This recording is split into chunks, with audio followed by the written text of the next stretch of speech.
So, very good afternoon to all of you present here. I, Dr. Krishna Sinhamahapatra, welcome you all to the fifth lecture of the series of lecture we are taking on the topic literary theory post-World War II. So, till now, we have covered quite a few topics on this particular area, that is literary theory post-World War II. We have kind of tried and understood the idea of what is literature, then literary criticism, literary theory. We started with new criticism, then we went on to understand formalism, structuralism, post-structuralism, then postmodernism, and then we also did psychoanalytic criticism, we did reader response theory, and now we are going to discuss feminism. So in the very previous lecture, that is lecture number 4, as the lecture was about to end, we discussed that we will take up feminism for our study. So that is exactly what we are going to do today. On the screen, you can see the details. You can see my details, which you can take a note of, and you can also see the details of my channel, wherein you can connect with me after the lecture is over. During the lecture, you can post your comments in the chat box so that I can read them and there can be an interaction. So, we will start with lecture number 5, and as I discussed, lecture number 5 will be on the topic feminism. Now, before I start with the discussion of feminism, I would like to hear from you. Would anybody like to share your thoughts regarding feminism? Something you want to share? You can use the chat box and you can write. Anything which comes to your mind, any word, any term, any expression which is coming to your mind when we are taking the term feminism. Yes? Anything? I can see Devendra, his comment regarding good afternoon. And I can see a few others online, though I don't know exactly who are online. But if you are online and you want to contribute to the lecture and to the discussion, you can write your thoughts on feminism. What do you understand by it? Any word, any idea that you would like to share. Now, since I have not yet got any answer, I would proceed. However, in between, if you come across with any thoughts, you can share with me in the chat box. So, feminism originates from this kind of French word, which is feminisme, and seems to have been popularized during 1890s. So feminism as a theory is kind of very common, and usually if people have not heard about other literary theories like reader response theory or new criticism or formalism, if you take up any ordinary person, any normal person who is not introduced to the world of literature, however, if you tell that person or you introduce that person with this word feminism, use this word before them, something or the other person is going to tell you. Or if a lady tells that I'm a feminist, then you will see that there will be kind of raised eyebrows towards that lady, stating that, okay, so you are a feminist, so you must be very, very bothered or very, very concerned about the needs and the kind of rights of women. So that this is how feminism is a theory which is not something we are hearing for the first time today. We have come across this, even though we are not a literary theory student. And that is why I wanted to start with the lecture with your thoughts and ideas on feminism. Now, according to Merriam-Webster's dictionary, it is the theory of the political, economic, and social equality of sexes. That is the male, female, and we have got kind of now we don't have any distinct sexual identity as such. It is more fluid with different sexual orientations, and mainly what it is trying to do is that it is talking about equality. So the word equality is very important when we try to understand feminism. And since my research has been in this field of feminism and I have been working in this field for a long time, I would say that we should always keep in mind that equality is what feminism is all about. And what kind of equality are we talking about? We are talking about political equality, we are talking about economic equality, we are talking about social equality. So it's not just a theoretical knowledge about studying a text or a book, but it is more about kind of bringing in the thought of political, economic, and social equality. And it also denotes organized activity on behalf of women's rights and interests. And this is done keeping in mind the need of social, political, and economic equality. Now, the Cambridge Advanced Learners Dictionary defines feminism as a belief that women should be allowed the same rights, power, opportunities as men and be treated in the same way, right? So, this is what Cambridge Advanced Learners Dictionary tell us. And this dictionary is also telling the same thing, that it is about the same rights, power, and opportunities as men, and we need to be treated in the same way. Who? The part of the section of a society which is about being a woman. So it is talking about equality between men and women in the society, in the spheres of political, economic, and social justice. So it also lays emphasis on the set of activities intended to achieve this state of equilibrium. So equilibrium is also talking about a balance, talking about a kind of equality between the two sections, that is the female and the male. Now, feminism is defined as the advocacy of social equality for men and women in opposition to patriarchy and sexism. So, in general, feminism is against the social constructs which are in the form of patriarchy and in the form of sexism, and it tries to stand against these kind of ways or tools of discrimination which is existing in our society, in and around us. So we cannot escape the kind of treatment which is being given to us in and around us in our society. So we keep on facing this as a man or as a woman. We see and we feel and we can actually perceive the kind of discriminations which are there around us, and feminism kind of stands tall against this idea of discrimination.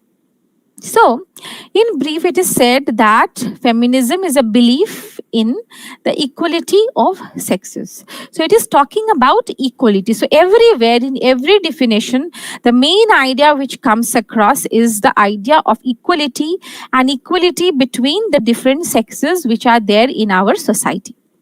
So while it is very difficult to find out the precise meaning of the word, one cannot help but agree with Rebecca West, the famous writer who wrote in 1913, "I only know that people call me a feminist whenever I express sentiments that differentiate me from a doormat or a prostitute." So the very idea that you try to express your views and ideas sometimes becomes a problem and you are termed as a feminist. So, we try to understand feminism with reference to its etymological origin, the way it is being spoken and it has become common, and how different dictionaries and different theorists, they kind of talk about feminism. Now, in the very idea of feminism, the term which needs to be kind of addressed is the term patriarchy. So, we do hear about this term patriarchy also many a times. It is also not a very uncommon term. However, the very detailed understanding or very seasoned understanding of the term is not always there with us. So, what does patriarchy mean? So, historically, the term patriarchy has been used to refer to the autocratic rule by the male head of a family. So we are talking about the male members of the society and the female members of the society, and how feminism talks about a kind of situation or state of equilibrium between them, equality between them. And in that process, feminism has to stand tall against the idea of patriarchy, wherein patriarchy refers to the autocratic rule by the male head of a family. However, since the late 20th century, it has also been used to refer to social systems in which power is primarily held by adult men. So you will see that in a family, usually the family head is a man, and the decisions are being taken by that particular family head, which others have to follow.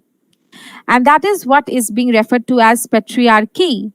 However, it is not just about the autocratic rule by the male head of a family, but it is also referring to the social system in which accumulatively what happens is that the power is primarily held by the adult men.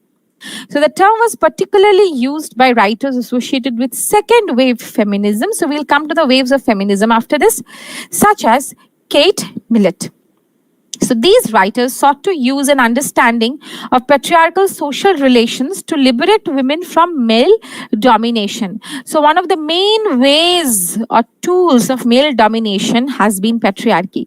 So the theorists and the feminists, they identified the real cause of domination, and they spoke about what? They spoke about the patriarchal social relations and the need to understand the concept of patriarchy in order to liberate or in order to free women from what? From male domination.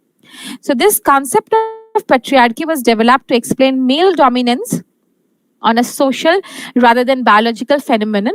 However, if we kind of try and understand patriarchy as a social structure, we will see that not only men, but many a times women also become a part of this structure and become a way or a means of taking forward patriarchy for the upcoming generations. So anybody who is actually adhering to the principles of patriarchy, that is an idea of ruling or a rule by the male head of the family, they can be a part of the structure of patriarchy. Now, whenever we are talking about feminism, we are discussing feminism. Feminism is usually taught and understood and learned and researched upon by referring to the different waves of feminism.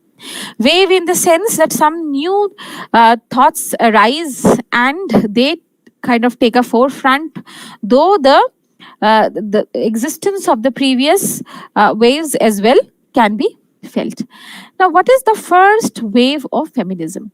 So, the first wave of the feminist movement in the 1920s, it began in the United States, began in 1840s as a women opposed to slavery, including Elizabeth Cady Stanton and Lucretia Mott, drew parallels between oppression of African Americans and the oppression of women.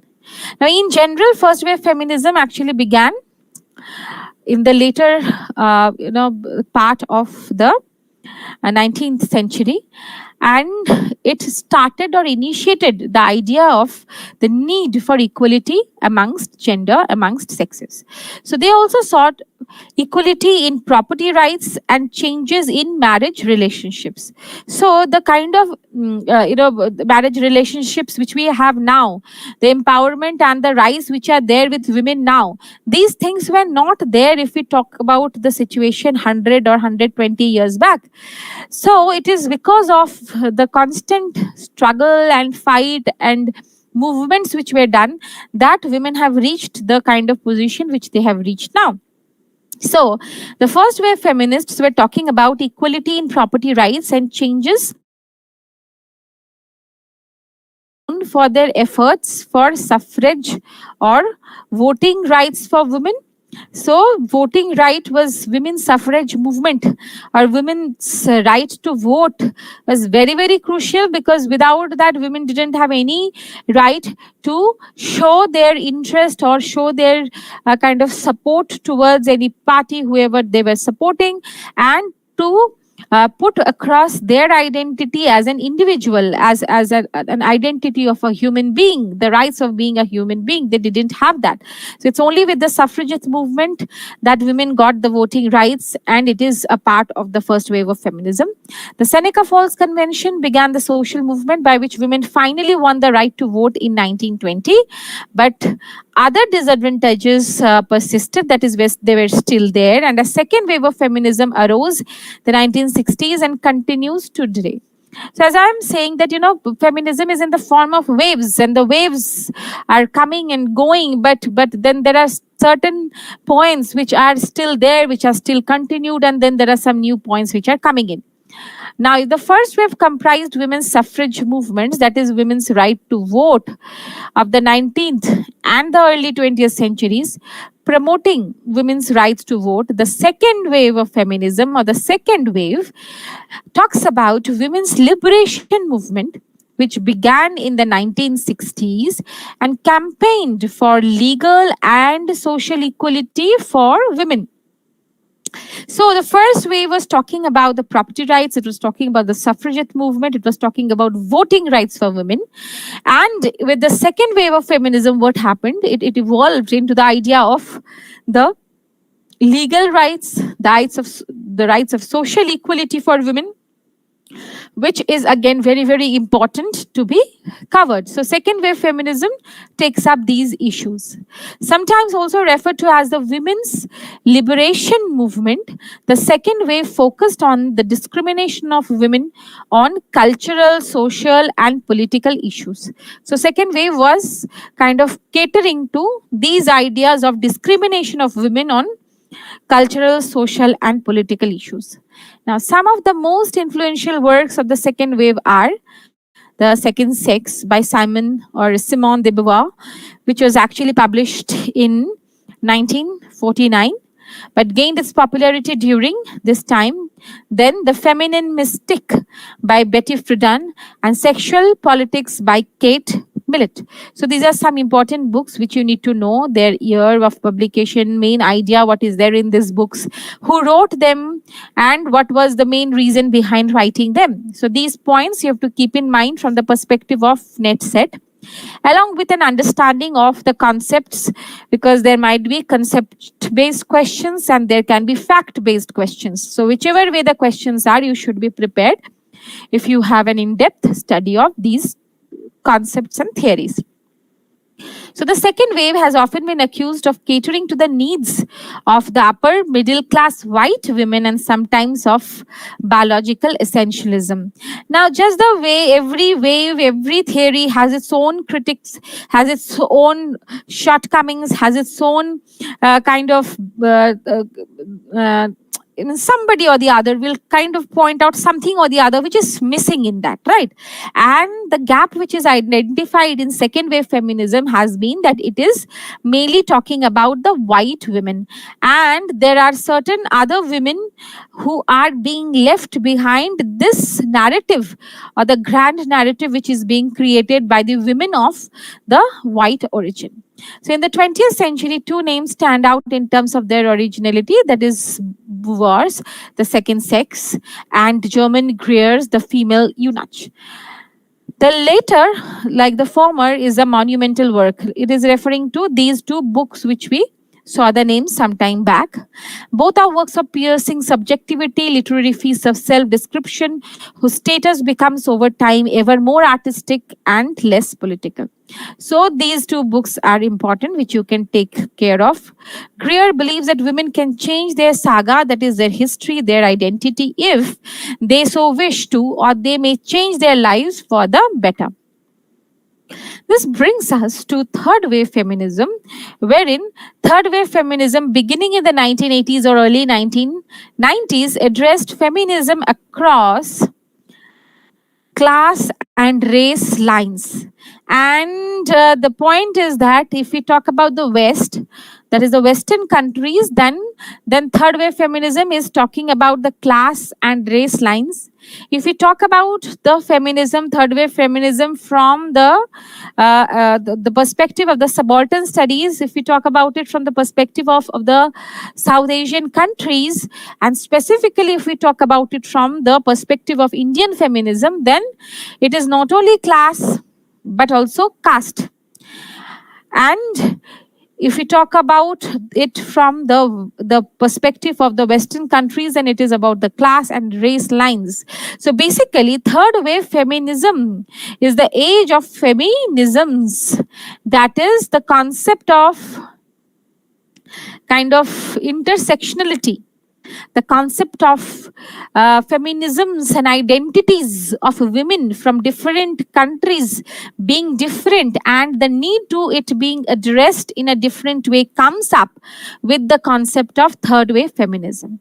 So the third wave feminism, it has been grounded in culture rather than biology. Why culture? Because culture is talking about the socio-cultural context in which a woman is being or is actually growing up, which is beyond biology, because biologically you can talk about the different sex, a male or female or any other particular sex, right? But the idea of feminism addresses the concept of gender, and gender is created by the socio-cultural context. So in or around 1992, a third wave was identified, characterized by a focus on individuality and diversity. So individuality and diversity becomes very important when we talk about third wave feminism. And this is the problem, or this is the aporia, or this is the gap which was identified in second wave feminism. And in order to do justice to that, there rose the need for another wave of feminism, which is the third wave feminism. Postmodernist feminists, with their interrogation of fixed categories like women and gender, belong to third wave. So if you remember our discussion on postmodernism and post-structuralism, then we spoke about the fact that with post-structuralism and postmodernism, there began the idea of questioning the absolute basis or the absolute identity and status given to any category. So it talks about questioning, and this is exactly what third wave feminism is kind of doing. It is interrogating or questioning the fixed categories, which fixed categories like women and gender, which both belong to the third wave.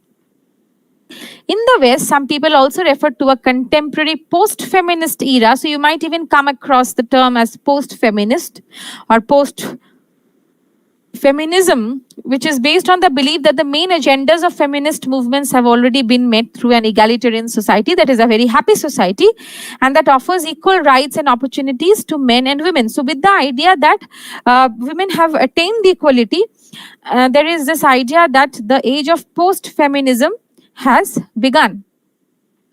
There are more to the concept of post-feminism. It is also a continuation and a renewed look into this era if we talk about it in a detailed way. Now, however, there has been strong opposition to such assumptions, as most third wave feminists or third wave feminism continues to struggle in an unequal world.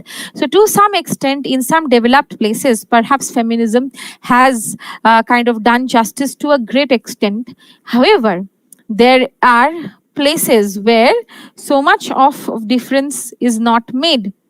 And as a result, there is a need to address this issue. There is a need to start a discussion.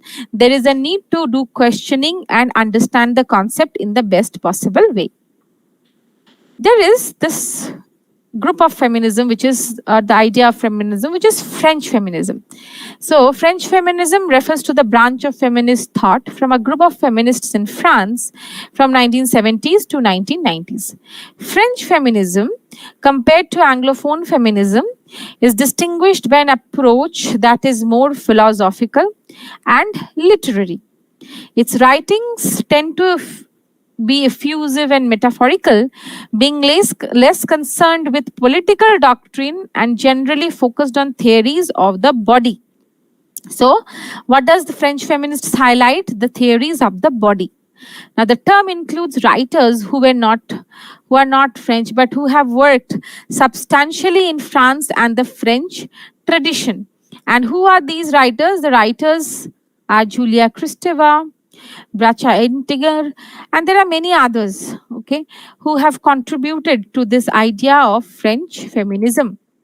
In the 1970s, French feminists approached feminism with the concept of écriture féminine or écriture féminine, which translates as female or feminine writing. So they were kind of coming up with the idea, a distinctive way in which women write or female write, and they were talking about feminine writing. So Helen Sishu argues that writing and philosophy are phallocentric, and along with other French feminists such as Louis Irigari. So these are all the French feminists emphasized writing from the body as a subversive exercise. So they were saying that language in general is phallocentric. In the sense, it is always that the male are given importance through the language which we are using. For example, if we say that human includes both man and woman, but we are using the term human, not woman. Right. So you will see we use the term chairman, not chairwoman. Right. So in general, language gives importance to the male gender. And hence, the French feminists felt that there is need to kind of question that and subvert that and use language which is based on writing from the body. The work of the feminist psychoanalyst and philosopher Julia Kristeva has influenced feminist theory in general and feminist literary criticism in particular. So Kristeva is also a very important kind of theorist in feminism. From the 1980s onwards, the work of artist and psychoanalyst Bracha Ettinger has influenced literary criticism, art history, and film theory.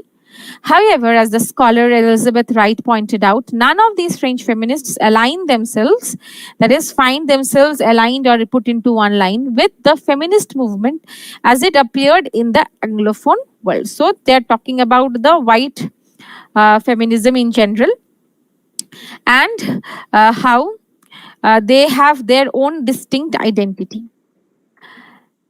Then comes the idea of fourth wave feminism. Now we are in the age wherein it is the age of social media, and how there is an intersection between the concept and theory of feminism and the kind of new changes in technology. So, fourth wave feminism is a proposed extension of third wave feminism, which corresponds to a resurgence in interest in feminism beginning around 2012, associated with the use of social media. And I guess all of you who are there online now or are going to listen to this lecture afterwards, everybody has a social media, and we keep on seeing how there are different posts, different groups, different kind of initiatives which are taken based on the social media, which is creating differences in lives of many people.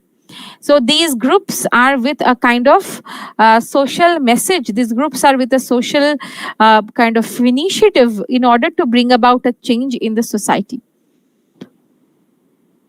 So, fourth wave feminism talks about this intersection, it talks about this extension of third wave feminism with the inclusion of the fourth wave, wherein the social media plays importance. Now, according to feminist scholar Prudence Chamberlain, the focus of the fourth wave is justice for women and opposition to sexual harassment and violence against women. So these are some of the distinct qualities of fourth wave which we can identify, because we are seeing so many different incidents which are happening around us, and how there are different movements, there are different oppositions, there are different rallies which are organized in order to speak up against the injustices. So its essence, it is referring to fourth wave feminism's essence, she writes, is incredulity that certain attitudes can still exist. And Fourth wave feminism is defined by technology, the technology which is used, and according to Kyra Cochrane, and is characterized particularly by the use of Facebook, Twitter, Instagram, YouTube, Tumblr, blogs such as Feministing to challenge misogyny and further gender equality. So there are different forms of social media, there are different platforms of social media, and you can see that you are yourself part of many of these names which are there before you right now, and how these platforms are used, how different groups are created in order to kind of take forward certain social causes, and it has played a very important role in taking ahead the cause of feminism. Now, there are certain theorists who are termed as radical feminists, and therein comes the idea of radical feminism. So, the merged Venus symbol is a symbol for radical feminism, which with raised fist is a common symbol of radical feminism, one of the movements within feminism. So, radical feminism arose from the radical wing of second wave feminism and calls for a radical reordering of society to eliminate male supremacy. It considers the male controlled capitalist hierarchy as the defining feature of women's oppression and the total uprooting and reconstruction of society as necessary. So, for radical feminism, we see that their way is also very radical, and they want to bring about a complete change by uprooting and completely reconstructing the society as it is necessary. So, in order to fight women's oppression, they are ready to go to any extent in order to bring about that change. Separatist feminism does not support heterosexual relations. Separatist feminism is again a branch of one of the kinds of radical feminism which does not support the heterosexual relationship. That is, they are very much happy with the homosexual relationship, which everybody is aware of, but they are not support of heterosexual relationships. Lesbian feminism is thus closely related, and other feminists criticize their way of feminism. Then there is a concept of liberal feminism. So Elizabeth Cady Stanton, a major figure in 19th century liberal feminism. And what does liberal feminism kind of talk about? So it also comes under the names like reformist or mainstream or historically as the bourgeois feminism, which arose from 19th century first wave feminism and was historically linked to 19th century liberalism and progressivism, while 19th century conservatives tended to oppose feminism as such. Now, liberal feminism seeks what? Seeks equality of men and women through political and legal reform within a liberal democratic framework without radically altering the structure of society. So they are talking about reform within a liberal democratic framework, not completely altering the structure of the society, that is not bringing about a radical change. Now, liberal feminism works within the structure of mainstream society to integrate women into that structure. So, they are working within the mainstream structure of the society to integrate women into that structure. Now, during the 19th and early 20th centuries, liberal feminism focused specially on women's suffrage and access to education. Former Norwegian Supreme Court Justice and former President of the Liberal Norwegian Association for Women's Rights, Karin Maria Bruselis, has described liberal feminism as a realistic, sober, practical feminism. We also come across the term ecofeminism, wherein ecofeminism, also called ecological feminism, is the branch of feminism that examines the connection between women and nature. So the name eco itself tells us that it is about something related to nature. So its name was coined by French feminist Françoise d'Eybon in 1974. Ecofeminism is a branch of feminism and political ecology, and ecofeminist thinkers draw on the concept of gender to analyze the relationships between humans and the natural world. In feminism, we also come across these two terms, that is feminism and womanism. So what is the difference? We should know. So, feminism is a belief in the political, economic, and cultural equality of women. It has its roots in the earliest eras of human civilization.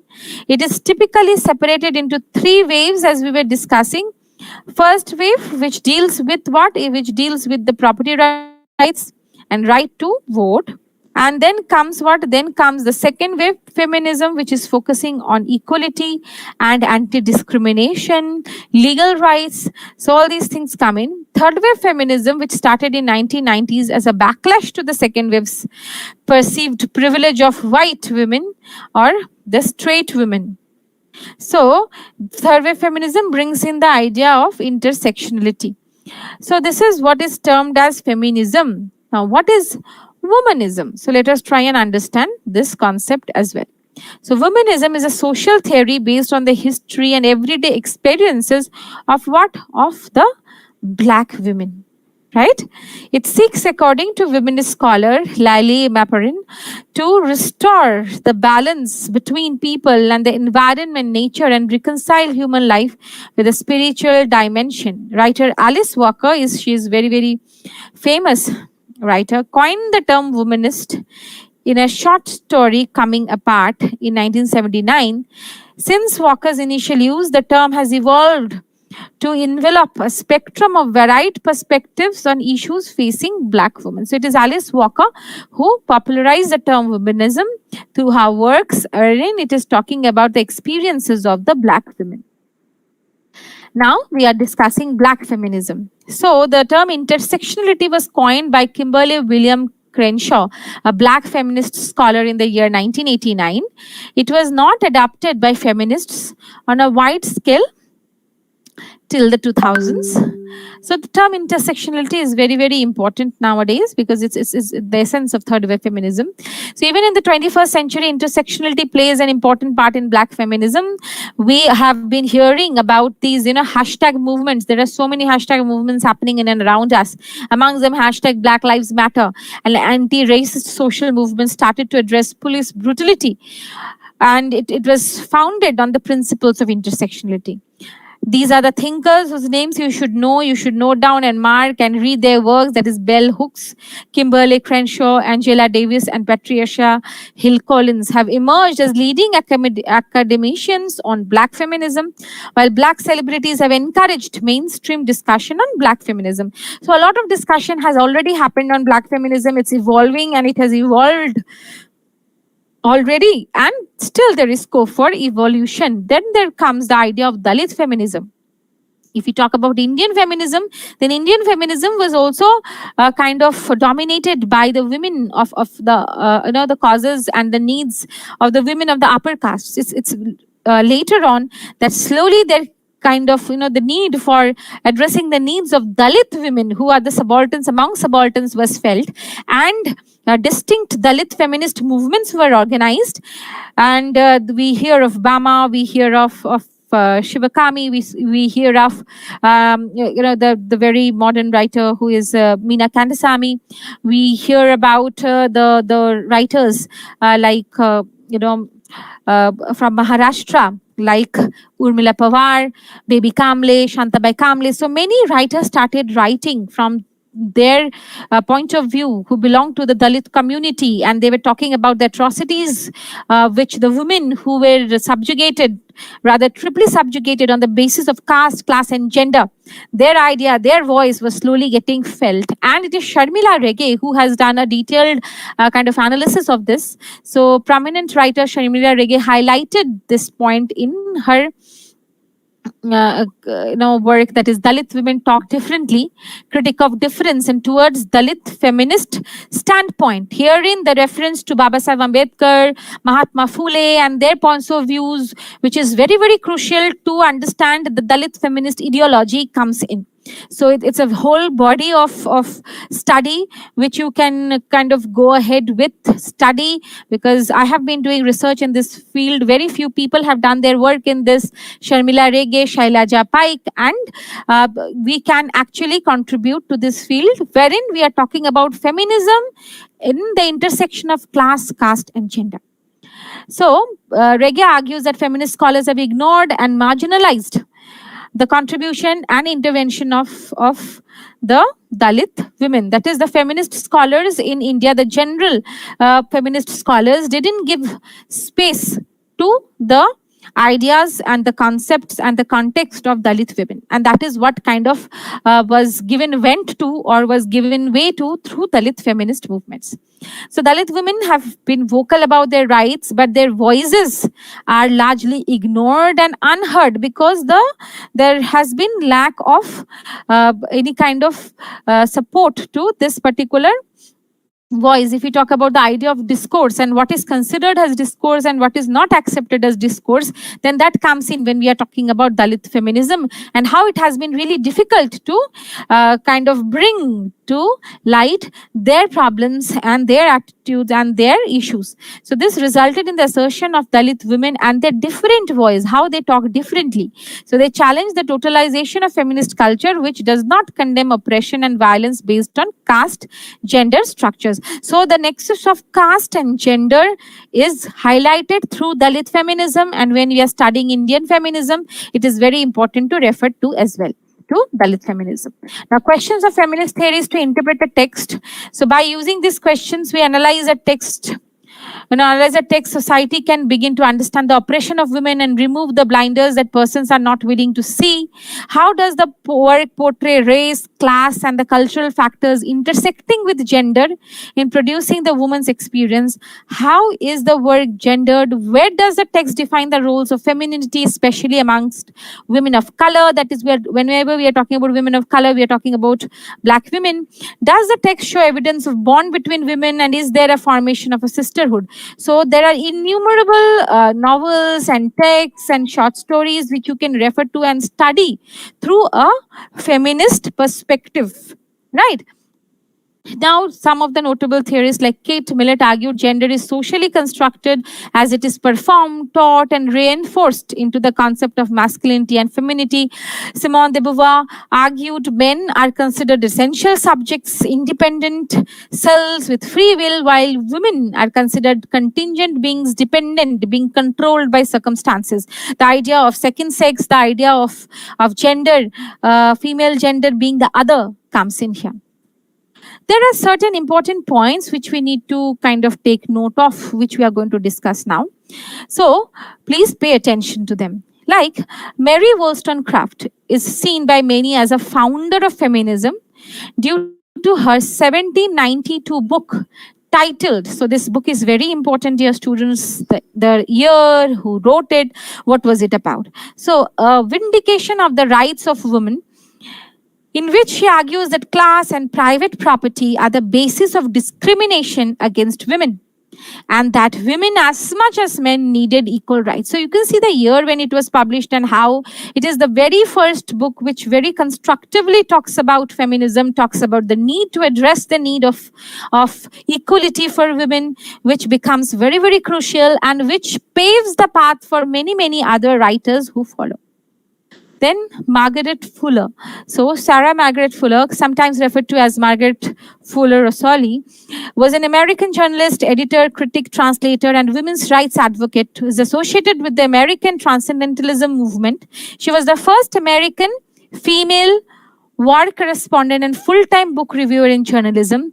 Her book, Woman in 19th Century, 1845, is considered the first major feminist work in the United States, right? Next comes J.S. Mill or John Stuart Mill. So he's the author of the early feminist work, The Subjection of Woman, right? And Mill was also the second member of parliament to call for women's suffrage after Henry Hunt in 1832. Mill attacks the argument that women are naturally worse at some things than men and should therefore be discouraged or forbidden from doing them. So usually what happens in society, we think that, this is not a woman's job. This is a job to be done by a man. So Mill was questioning these kind of segregated job roles which we have in the society. What does he say? He says that we simply don't know what women are capable of because we have never let them try. One cannot make an authoritative statement without evidence. And we cannot stop women from trying things because they might not be able to do them. So he's saying that we cannot stop women.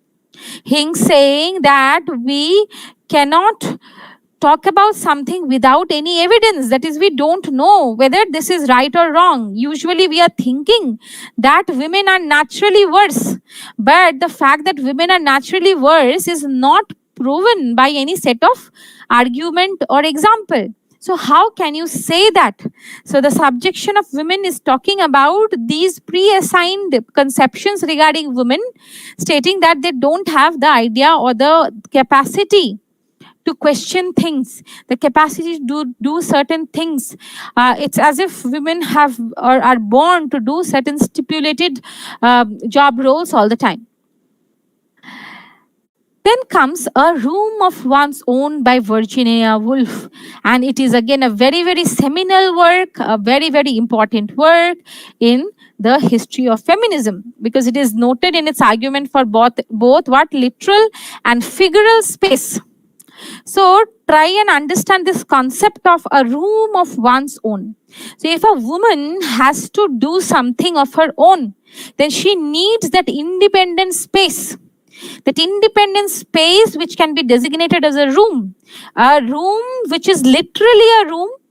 Again, if we talk about the mental space, if we talk about it in a figurative way, then that room represents or is a symbol of a personal identity which a woman needs in order to create her world of writing, in order to create her world of economic independence.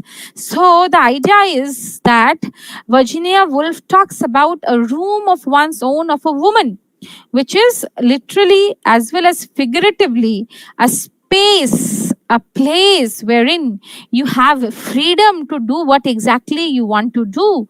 So a space for women writers within a literary tradition dominated by patriarchy.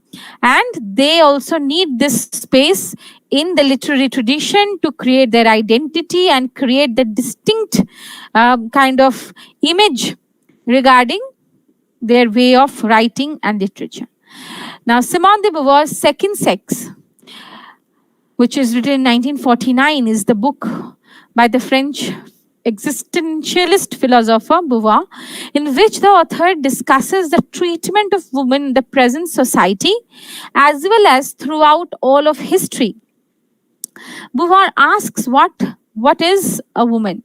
She argues that man is considered the default while woman is considered the other. So we think that man is something which is already there, which is already the actual truth, and that actual truth is supported by the other, wherein the other is what? Other is the second sex.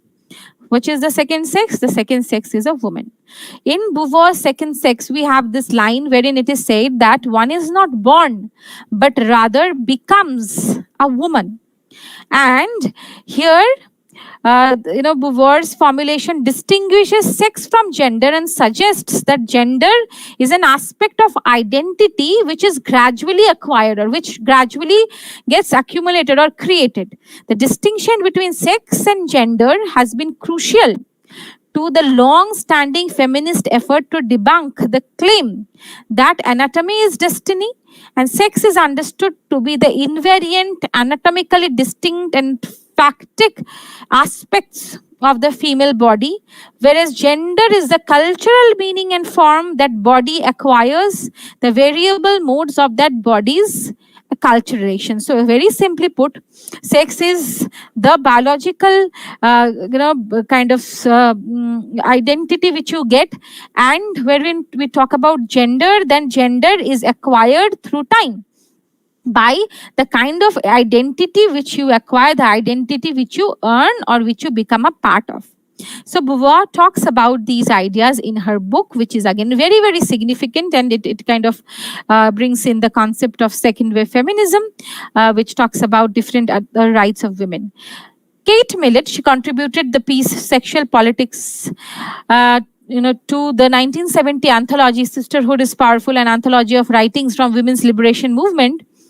edited by Robin Morgan. She became a spokesperson for feminist movement following the success of the book Sexual Politics, but struggled with conflicting perceptions of her as arrogant and elitist and the expectations of others to speak for them, which she covered in her book Flying. So, Kate Millet was one of the first writers to describe the modern concept of patriarchy.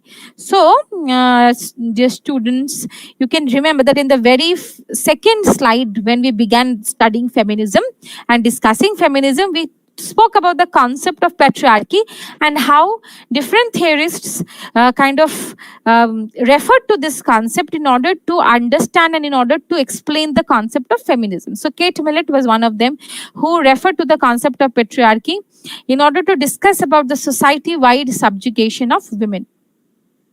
Then comes Betty Friedan.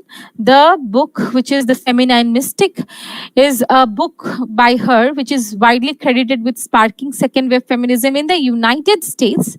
It was first published by Norton in 1963. The Feminine Mystic became a bestseller which sold many copies, and Friedan used the book to challenge the widely shared belief that fulfillment as a woman had only for American women after 1949. What was that?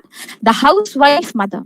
Sure, she discusses the lives of several housewives from around the United States who were unhappy despite living in material comfort and being married with children. So, Feminine Mystic talks about the life which these women were leading in America and how they were not happy with their identity and how they wanted to create their own individual identity which was missing in their prevalent condition.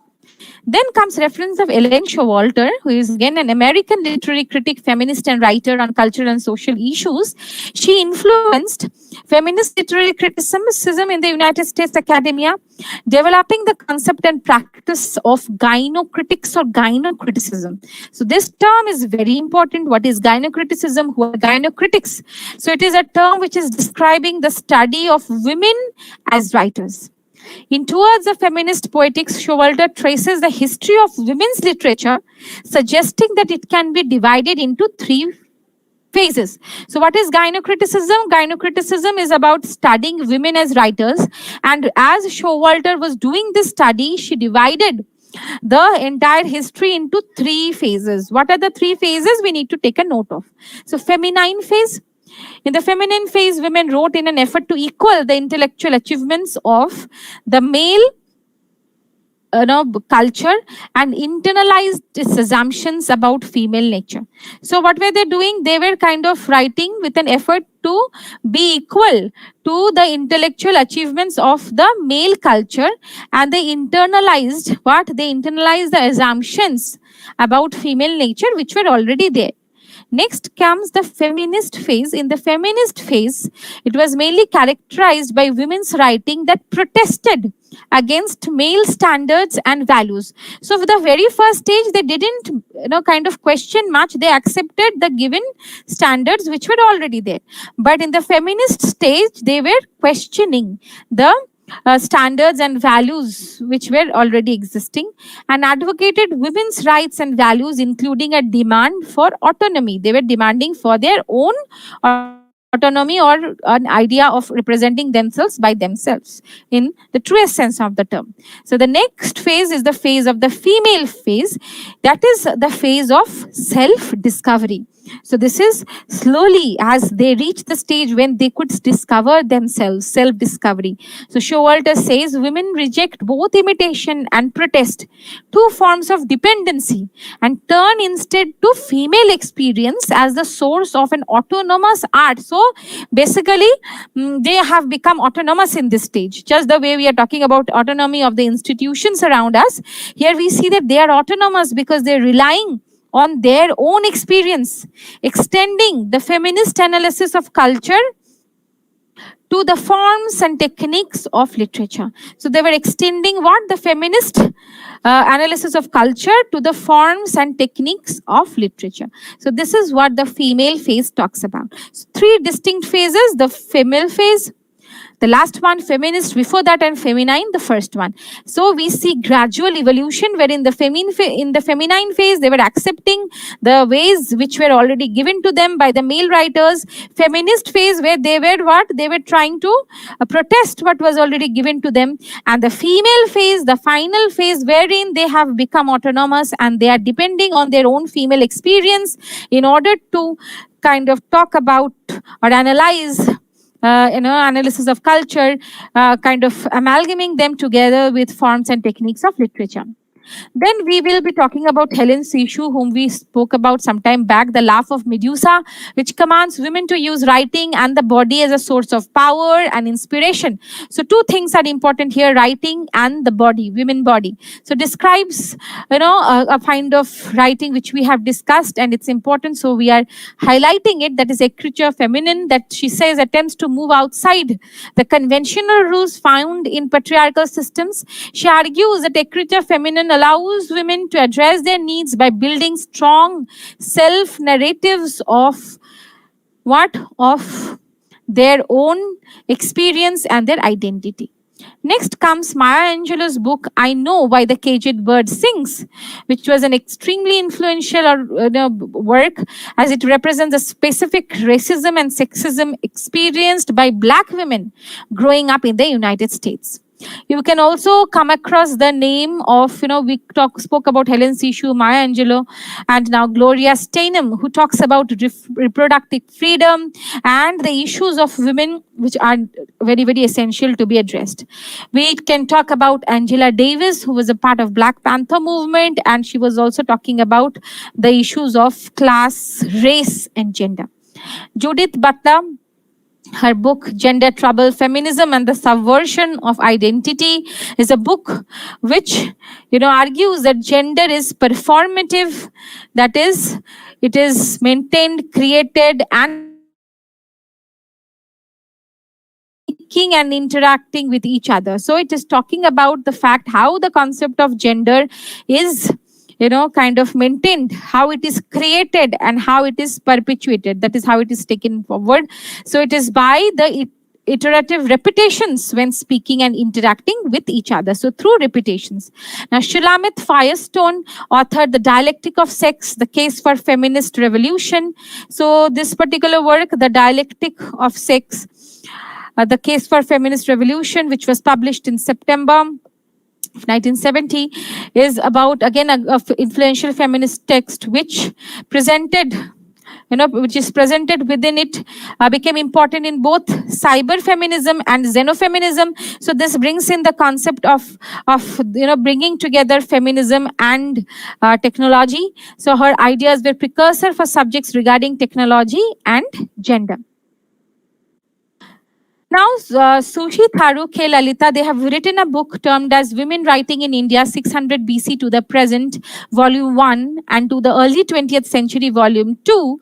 So, this book, that is Women Writing in India by Sushi Tharu and K. Lalita, are very important in feminist understanding because they have chosen certain writers. Then Gayatri Chakravarti Spivak, who will take up her concept and her ideas when we talk about post-colonialism. Her essay, which is Can the Subalterns Speak, talks about the sati system and talks about how the women who are subalterns among subalterns, wherein whenever they are speaking, they are not heard. So it's not that they cannot speak, but the problem is they are not heard, and that problem is that there are no agencies, proper agencies are not there in order to make that possible.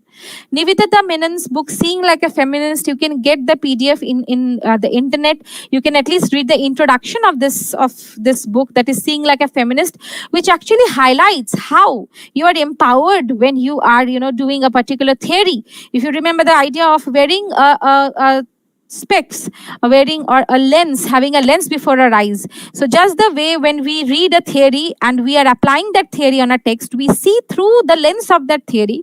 Nivedita Menon also talks about how being a feminist and seeing and observing things like a feminist is different, which others don't do.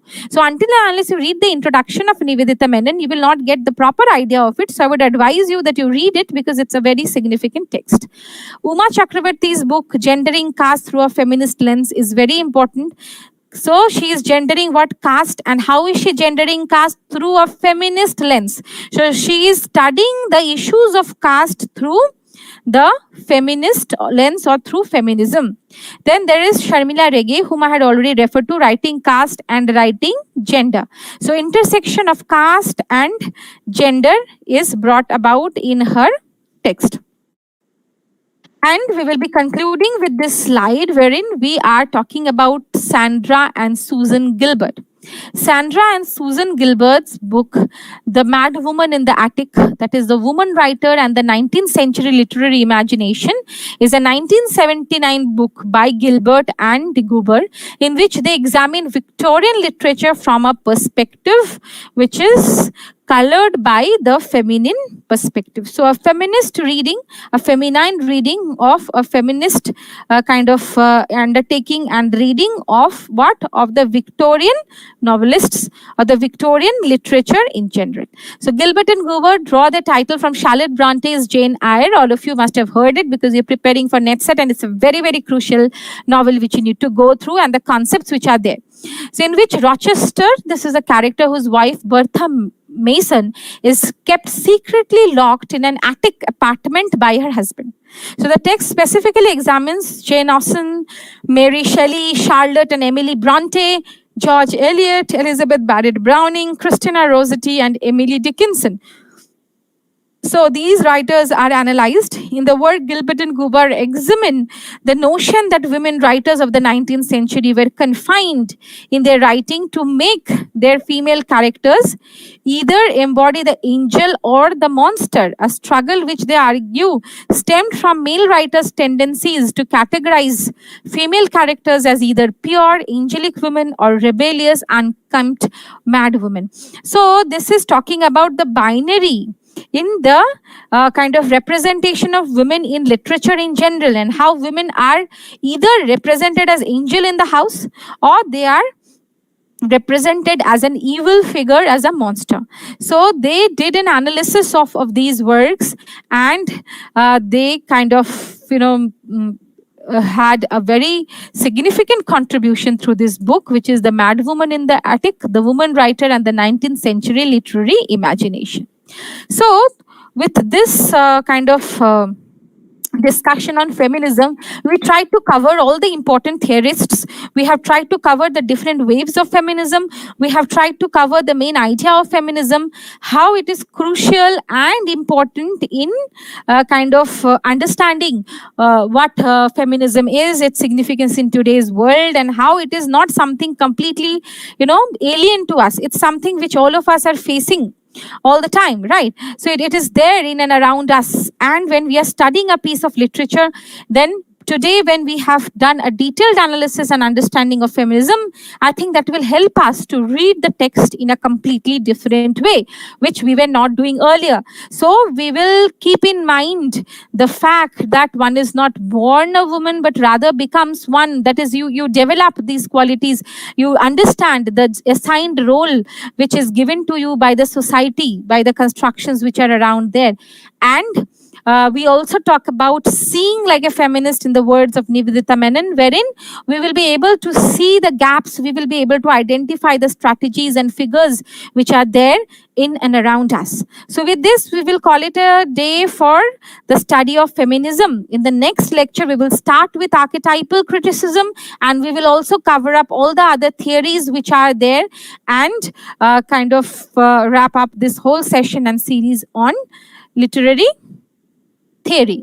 So if you have any questions, you can use the chat box in order to write it. And if not, then I will see you next day with again whole new series of theories. and kind of discuss the important concepts and ideas of that. So thank you so much for all of you for being there with me, and look forward to meeting you again in tomorrow's session. So thank you so much. Have a very good day. See you tomorrow.